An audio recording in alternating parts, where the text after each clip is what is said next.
are watching Kashif Times.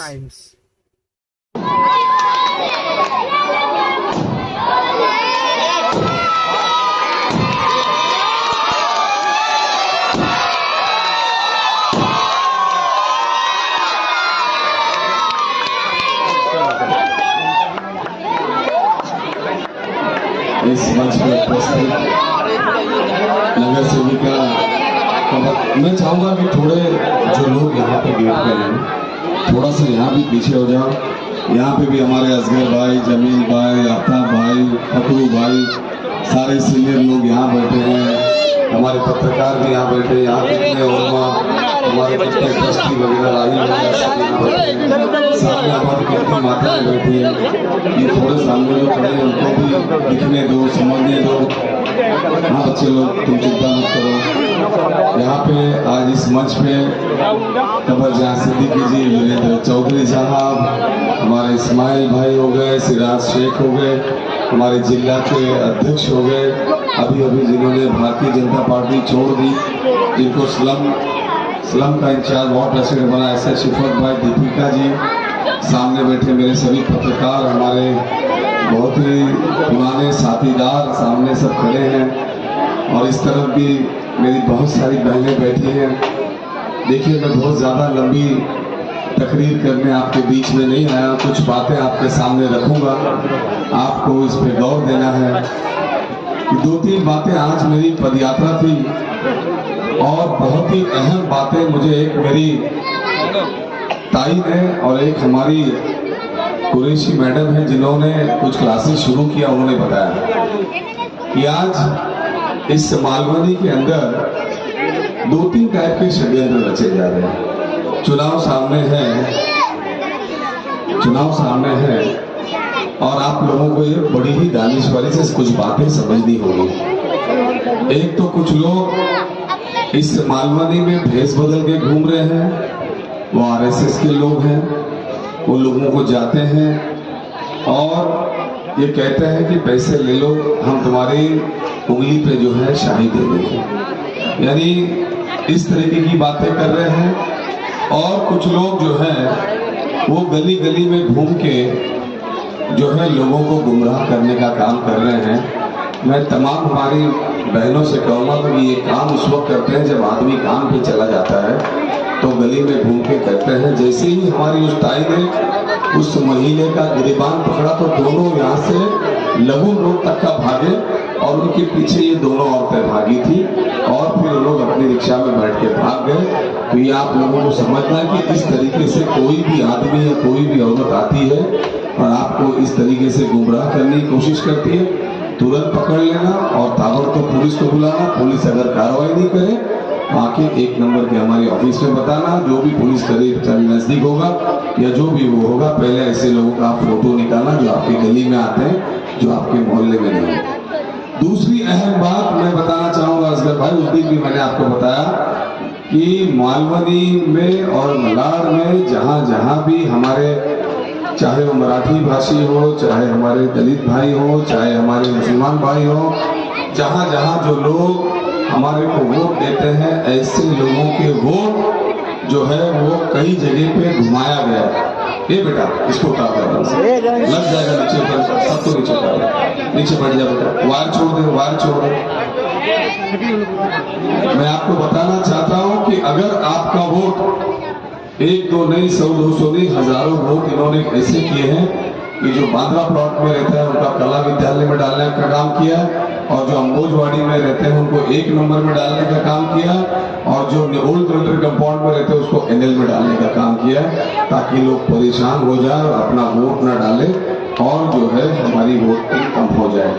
मैं आपको बताना चाहता हूं कि मलाड और मालवनी के कई एनजीओ जगह जगह पे जो है बाइक रखे हुए, जगह जगह पे जो है उन्होंने अपनी गाड़ियां रखी है कि अगर ऐसा कोई गरीब इंसान होगा जिसकी पोलिंग स्टेशन दूर आई होगी, तो मेहरबानी करके ये पूरे एनजीओ का आप साथ लीजिएगा, अपनी गाड़ी में, अपने मोटरसाइकिल में, या जैसे भी हो, जहां तक भी जाना पड़े, कितना देर भी आपको रुकना पड़े, आपको अपना मतदान कैसे भी करना है।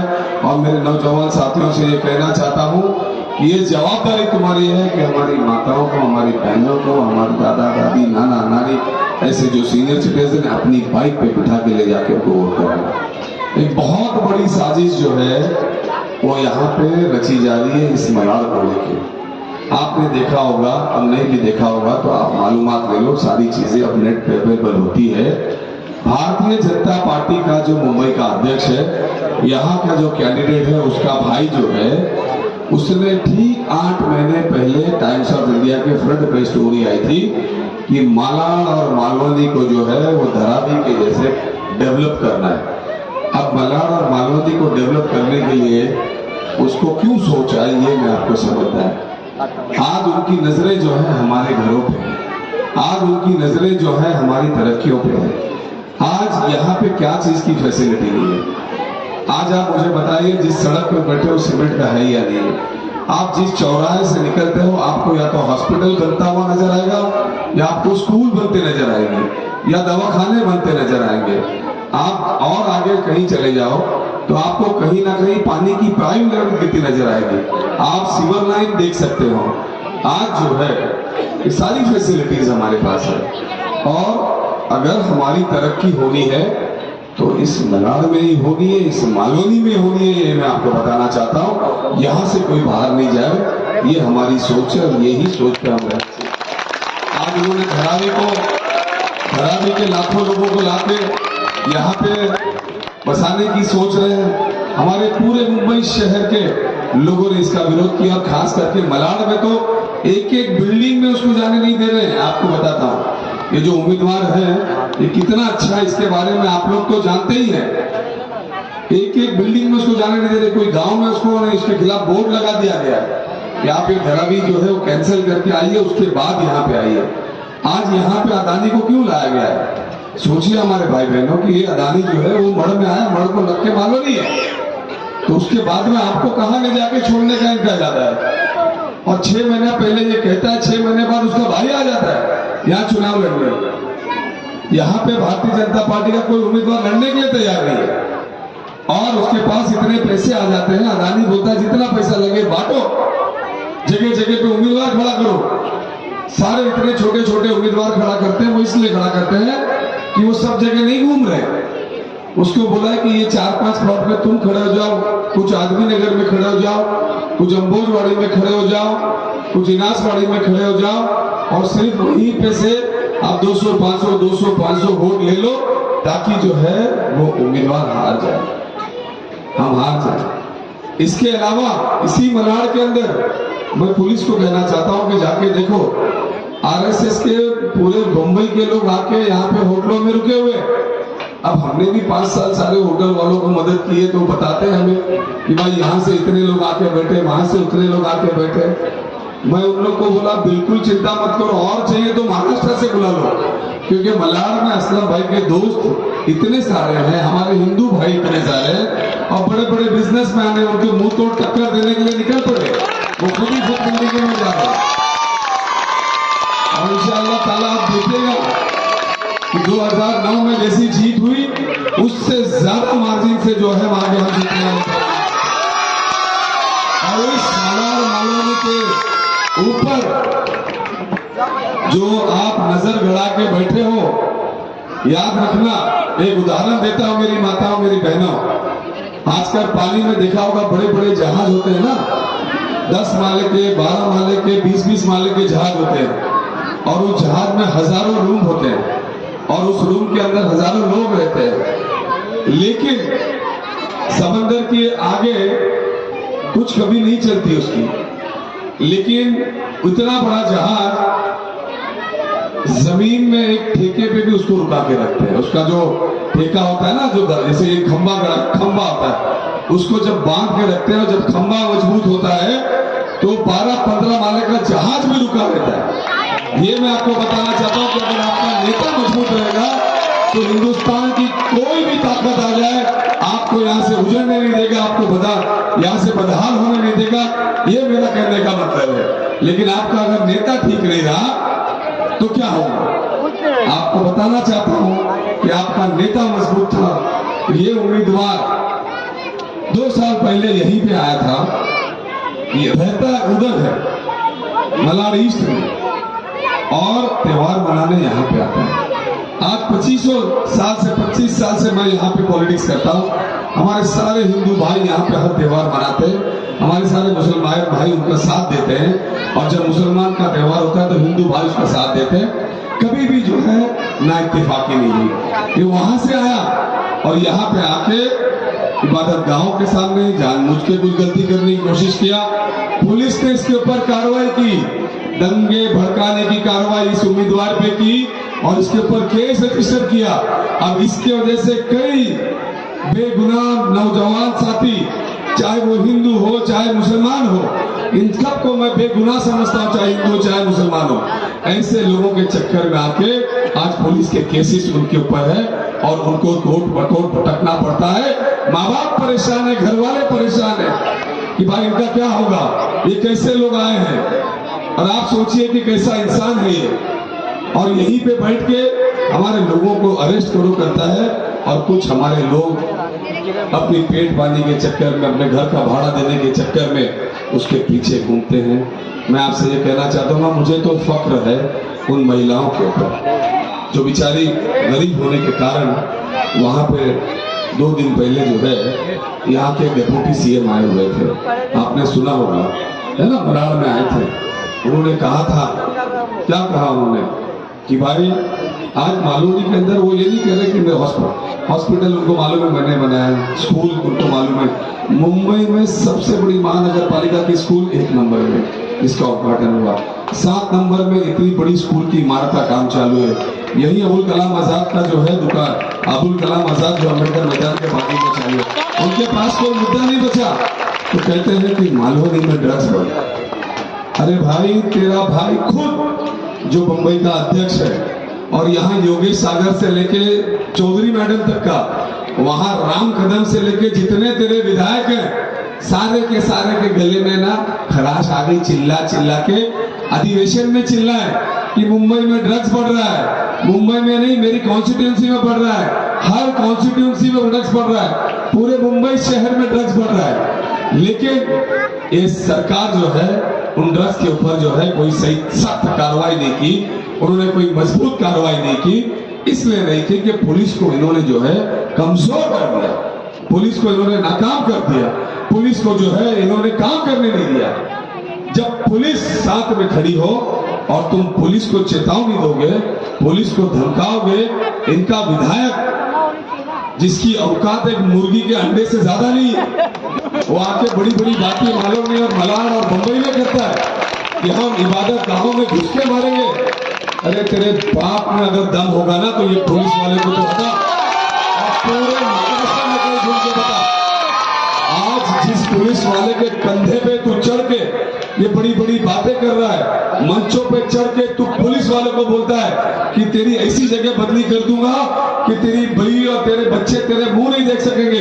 अरे यही पुलिस वाले हैं जिसकी वजह से तू रोड पे चल रहा है, अब नहीं चल, ये हट जाए ना तो खुद के घर में भी वॉशरूम में नहीं जाएगा। ये हमारी पुलिस को हमारी पुलिस इंतजार कर रही है, हमारी पुलिस इंतजार कर रही है। इसको ये गंदी बातें करने के लिए ये सरकार ने छोड़ रखा था, पुलिस को बोल रखा था। पुलिस क्या करेगी, पुलिस तो बेचारी हुक्म की गुलाम होती है, पुलिस को जो आदेश होता है सरकार का उसको निभाती है। उनकी भी जान जली हुई है जिस तरीके से तुम्हारी जान जली हुई है। पूरे महाराष्ट्र के अंदर लोग जो है जले हुए हैं, इसलिए कि इस महाराष्ट्र, इस मुंबई का धन, इस महाराष्ट्र का बिजनेस सब गुजरात लेके जा रहे हैं। इस मुंबई को, इस महाराष्ट्र को नंगा करने का काम कर रहे हैं, इस मुंबई और इस महाराष्ट्र को बदनाम करने का काम कर रहे हैं। आपको पता है वो सब इन्होंने यहाँ पे जब वो दंगे कराने की कोशिश की थी, तो मुझे फख्र है हमारे इस मलाड के हिंदू भाइयों पे, हमारे मलाड के मंदिर के ट्रस्टियों पे, ये सब मेरे साथ चल के गए और इस कैंडिडेट के खिलाफ जो है कंप्लेंट देने का काम किया। ये है हिंदुस्तान, ये है हमारी मालवनी, ये है हमारा मलाड, ये है हमारी खासियत। मैं आपको सिर्फ इतना बताना चाहता हूँ कि बड़ी होशमंदी से आपको काम करना है। आपको ये देखना है कि ऐसे लोगों से कैसे, आज वो चाहते हैं कि हमारा परसेंटेज करना। आपने देखा होगा कि चुनाव के टाइम पे कुछ 10 की जगह 15 मिनट रुकना पड़ेगा। 10 के जगह 15 में रुकना पड़ेगा, लेकिन ये रुकना बहुत जरूरी है। ये रुकना इसलिए जरूरी है कि आपको जो है अपना घर बचाना है, आपको मोहल्ला बचाना है, आपको संविधान बचाना है, आपको देश बचाना है, आपको मुंबई बचाना है। आज बहुत सारी हमारी बहनें यहाँ बैठी, जब ये चुनाव हारे तो इनको बहनें याद आई, और बहनों को जो है पूरे महाराष्ट्र भर में लाडली बहन के नाम पे जो है उन्होंने पैसे दिए। हम स्वागत करते हैं, हमारी बहनों को मदद करने का काम किया। अरे लेकिन पैसे ऐसे दो कि कम से कम उसके काम आ सके। आज महाराष्ट्र तो छोड़िए, हमने जहाँ जहाँ पे सरकारें बनाई हैं, हमने कर्नाटक में सरकार बनाई, हमने तेलंगाना में सरकार बनाई, हर जगह हमने महिला को इतना पैसा दिया कि कम से कम उसका घर चल सके। इसलिए हमारी चर्चा हुई, जहां महिलाओं को 1500 मिलता था, हमारी सरकार आने के बाद में उस महिलाओं को 3-3 हजार रुपया उनके खाते में मिलेगा। ये मैं आपको बताना चाहता हूँ। राजीव गांधी जी के नाम पे हमने जो स्कीम चलाई थी कि अगर हमारे घर में, हमारे गरीबों के घर में कोई बीमार हो जाता है, हमारा कोई बच्चा बीमार हो जाता है, हमारा कोई बुजुर्ग बीमार हो जाता है, तो हमने हमारा जब बीमार हो जाता तो राजीव गांधी योजना के माध्यम से उसको इलाज मिलता था। ये सरकार आने के बाद में उन्होंने इलाज बंद कराने का माध्यम बंद कर दिया था।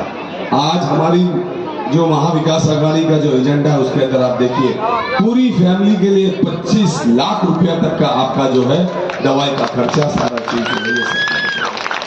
काम करो तो ऐसा करो। जाते जाते सिर्फ 2 बात कहते जाऊंगा और इसको बड़ों के सामने जाना। शायद यहाँ पे बहुत सारी हमारी महिलाएं बैठी, हमारी माताएं बैठी हैं, शायद आपको पता नहीं होगा कि इन्होंने ये स्कीम क्यों लाई। मैंने बहुत रिसर्च करने के बाद में, हमारी टीम ने जब रिसर्च किया तो हमें ये पता चला कि सिर्फ 2 साल के अंदर इस महाराष्ट्र के अंदर तकरीबन 60,000 महिलाएं गायब, घरों से गायब हैं।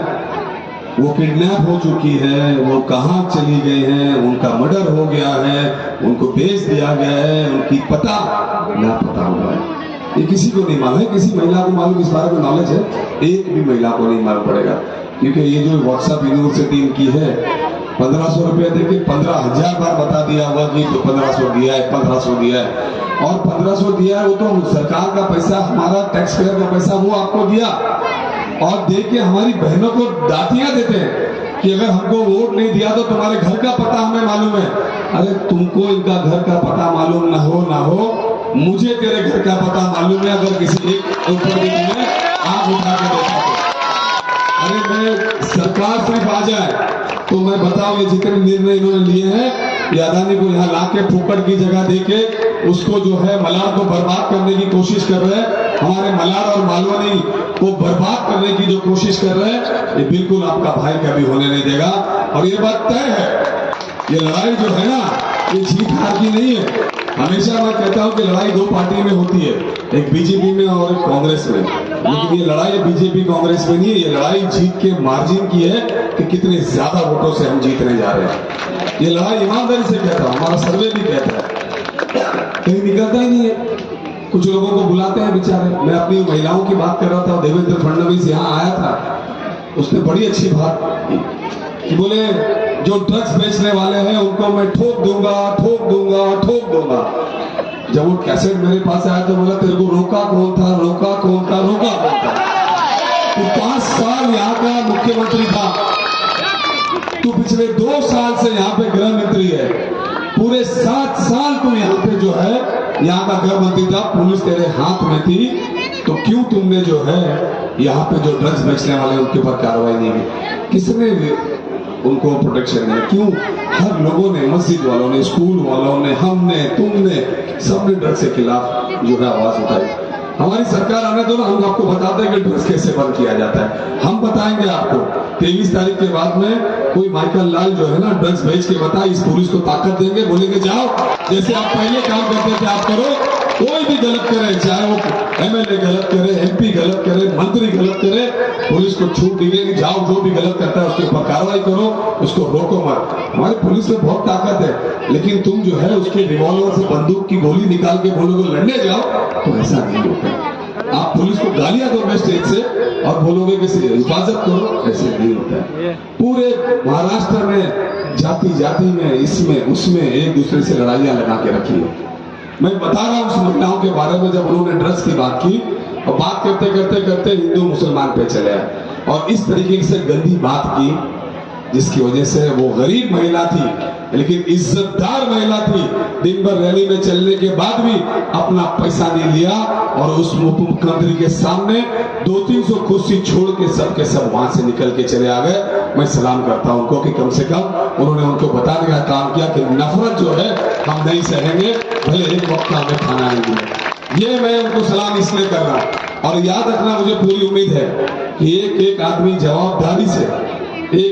जवाबदारी से ये समझ लेना कि ये वोटिंग बहुत ही इंपॉर्टेंट है हमारे मलाड़ के लिए, हमारे लोगों के लिए, हमारे सारे जो मांगने वाले उनके लिए। आज कहते हैं यहाँ आते हैं तो एकदम टोपी पहन लेते हैं, वहां जाते हैं तो कहते हैं कि मलाड़ से जो है वो हिंदू चले गए। बोले कहाँ चले गए भाई? मुझे एक एरिया बता दो जहां से हमारा हिंदू भाई चला गया, मुझे एक एरिया बता दो जहां से दलित भाई चला गया, मुझे एक एरिया बता दो जहां से हमारा उत्तर भाई चला गया। आज जब मैं नगर सेवक था तब से लेके आज तक यहाँ पे जितनी भी दुकानें हैं मैं उन सारे दुकान वालों को जानता हूँ। यहाँ पे रहने वाले हमारी बहनें हैं, मराठी बहनें, उनके यहाँ का गणपति भी जो है जब तक मैं उनके घर पे नहीं जाता था वो विसर्जन करने नहीं ले जाते। ऐसा प्यार हमारा था, चाहे उत्तर भारतीय हो चाहे जो भी हो। आज इन 5-10 सालों के अंदर अगर हमारी जनसंख्या बढ़ी है तो उतनी हमारे हिंदू भाइयों की बढ़ी है, उतनी ही उत्तर प्रदेश के जो रहने वाले लोग हैं उनकी बढ़ी है, उतनी ही तमिलियंस की बढ़ी है, सारे मजहब के लोग उतने ही इस मलाड़ में बढ़े हैं। तो काहे को झूठ बोलते हो, काहे को नफरत फैलाते हो? सीधा सीधा बोलो ना कि भाई हम यहाँ चुनाव जीत नहीं सकते इसलिए हिंदू मुसलमान करेंगे, चाहे तबाह किसके भी कितने बच्चे जेल में जाए, सड़े, कुछ भी हो, हमको तो खाली राजनीति करना है, हमको तो सिर्फ ये करना है। इसके ऊपर एफआईआर हुआ है, अभी भी पुलिस स्टेशन में एफआईआर पड़ा है, आप जाके देख सकते हैं। और वो एक दूसरा आया था यहाँ पे लोढ़ा, वो था ना जाड़ा सा पालक मंत्री, मैं भी पालक मंत्री था उसका, तो यहाँ पे ढूंढ रहा था कि भाई दलितों पे अत्याचार हो रहा है। दलित हमारे भाइयों ने बोर्ड लगा दिया कि कोई अत्याचार नहीं हो रहा, तू आके यहाँ पे नफरत मत फैला। वहां पे आया बांग्लादेशी ना ढूंढ रहा था, आपके बीच में बांग्लादेशी दिख रहे थे। और ये आज कितने लोग जो खड़े हैं हमारे भाई कमजोर हैं, बेचारे भाड़े पे रह रहे हैं, लेकिन आप भाड़े 4-6 महीने का भाड़ा भरने के लिए इनसे आप पैसे ले रहे हो, लेकिन तुम्हारी गलती की वजह से कितने लोगों के घर, कितने लोगों की फैमिली तबाह हो जाएगी और तुम्हारा तो ठिकाना अभी भी नहीं है, लेकिन तुम इनको जरूर रोड पे लेके आओगे। ये ऐसे कुछ लोग हैं जिनको समझने की जरूरत है, आपको समझने की जरूरत है। मुझे तो इस बात का बहुत ही खुशी होती है कि मैं जब शुरू करता हूँ तकरीर जब खत्म होने के लिए आती है तो मुझे ऐसा लगता है कि जो बड़े बड़े चीफ मिनिस्टर के लोग बस भर के ले जाते हैं उससे ज्यादा पब्लिक तो यहाँ आ जाती है। जो मेरे यहाँ के रिपोर्टर है, मैं चाहूंगा मेरे जाने के बाद जरा ऊपर आना और यहाँ कितने लोग हैं वो देख लेना, सामने कितने लोग हैं वो देख लेना, यहाँ कितने लोग हैं वो देख लेना। अपना वोट जरूर डालना। हर जगह पे हम एनजीओ के माध्यम से, हमारे पार्टी के माध्यम से लड़के बैठे रहेंगे। आप बिल्कुल खड़े रहना, आप बिल्कुल खड़े रह के अपनी पर्ची नहीं आए तो पर्ची लेना। और तुम्हारा अगर वोट कोई जबरदस्ती बीच में, अब फोटो है फिर भी कभी कभी कोई वोट डाल के चला जाता है, तुम्हारा वोट नहीं गए तो लड़ना, लड़के बोलना, चैलेंज करना, ये 10 रुपया ले, मैं मेरा वोट डालूंगी या मैं वोट डालूंगा, ये मेरा अधिकार है, ये मेरा वोटिंग कार्ड है, मेरा ये है। लगभग सबके पास वो मैंने कार्ड भेजा था ताकि वो परमानेंट आपके पास रह सके, वो आपके पास पहुंचा होगा। जिसके पास नहीं पहुंचा होगा पहुंच जाएगा। आप लोग दानेश्वरी सिटी में इस सभा के अंदर जो सीनियर से सीनियर लोग हैं वो भी यहाँ बैठे, जो नौजवान है वो भी यहाँ बैठा है, हमारी माता हमारी बहनें भी बैठे हैं। मैं एक ही बात जाने से पहले कह के जाऊंगा कि आज 25 सालों से आपने मुझ पर भरोसा किया है। मेरे हिंदू भाइयों से भी कहूंगा कि ये हमारे साथ पहले से ही खड़ा है, 2002 में ऊपर आ जा भाई, थोड़ा सा माजूर है लेकिन आज भी जो है मान जाए, आज भी जो है कभी जब नगर सेवक था तब भी मेरे पीछे चला और आज भी मैं एमएलए बना तब भी मेरे पीछे चला, लेकिन कभी भी इसके दिल में ये नहीं आया कि मैं हिंदू हूं या मुस्लिम हूं या सिख हूं या ईसाई हूं। इस तरीके से चलता रहा। आज अभी मैंने इसको देखा तो इसलिए स्टेज पे बोला, ये हमारी मोहब्बत है। मैं सिर्फ जाते जाते इतना कहते जाऊंगा कि इतनी जो जिंदगी मेरी कटी उसमें मैं किसी भी समाज का या किसी भी गरीब आदमी का नुकसान हो या सौदा हो ऐसा मैंने कभी सोचा भी नहीं, और अल्लाह ताला ने ऐसे मेरे दिमाग में कभी डाला भी नहीं कि अगर पैसा मिलता होगा तो मेरे लोगों को जो है बर्बाद कर दूं, ऐसा मैंने कभी सोचा नहीं। और इंशाल्लाह जब इस दुनिया से भी जाऊंगा तो ये जरूर रहेगा, हमारे लोग ये कहेंगे कि किसी गरीब का कुछ करके नुकसान नहीं गया, किसी गरीब को रिश्ते फैला के नहीं गया, चाहे रोड कटिंग हो, चाहे ट्रेन का ये हो, कहीं पे भी अगर कुछ होता है तो ये देखता हूँ कि या तो उसको घर के बदले घर मिले या इतना सारा पैसा मिले कि वो अपना घर यहीं पे ले पाए। ये मेरी सोच है। कई बार मुझे महाड़ा वालों की सुननी पड़ती है क्योंकि 450 घर यहाँ पे रोड कटिंग में जा रहे थे जिसमें से 10-12 लोगों को घर ही मिल रहा था। मैं रुका मंत्री रहा, कानून ऐसा लाया कि सबको ये मिले। आने वाले दिनों में इंशाल्लाह जब मेरा सरकार आएगी और मंत्री बनूंगा तो पूरे मालवनी नहीं, पूरे बंबई में जितने लोग पहले वाले भी रहते हैं उनको भी अपना एक घर मिले। एसआरए के अंदर हम ऐसा कानून लाएंगे ताकि माँ बाप को भी घर मिले और बच्चों को भी घर मिले, कोई भी ऐसा बेघर नहीं हो। ऐसा कानून भी लाने का काम करेंगे। आप सब लोग इतनी तादाद में यहाँ पे आए। मुझे अम्बोजवाड़ी में दूसरी सभा में जाना है। मैं जाने से पहले सिर्फ आपसे एक वादा लेके जाता हूँ, और वादा हाथ उठा के करना, पूरा उठाओ ऐसे हाथ।